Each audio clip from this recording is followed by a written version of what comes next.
Examine some beautiful sine and cosine graphs here. I have x and y axis 0, pi, 2 pi. The middle of these obviously would be your pi over 2. Here will be 3 pi over 2. And we can keep everything to a limited domain 0 to 2 pi, including these endpoints minus y and 1. Start here with your sine. Sine always goes to 0. It has an x-intercept pi and a 2 pi.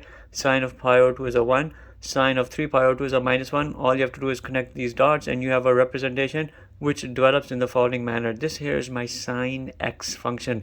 The reflection of this would be your minus sine x. You just flip it around to generate a representation which looks something like this. When you're looking here at the cosine function, cosine of 0 is a 1. But likewise, because it's a periodic function, cosine of 2 pi is also equal to 1. Cosine of pi is a minus 1. But then these pi over 2 multiple angles become the x-intercept for the cosine.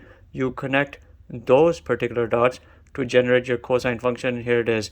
Now all I have to do is the reflection of cosine, which is minus cosine. Minus cosine of 0 is a minus 1. Likewise, minus cosine of 2 pi is a minus 1. Minus cosine of pi will be a positive 1. Same x-intercepts the pi over 2 multiples. Connect these dots to generate your representation and it looks like this.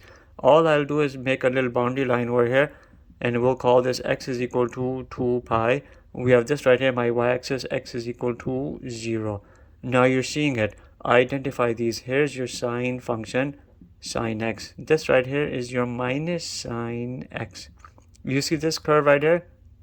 Coming and then going up where? We'll call this right here cosine x. You see this curve right here? And it continues here. This peak here is coming from minus cosine x. You're seeing all of your 4 functions, 2 of your original functions and the reflections of those. And look at it, it's very aesthetic.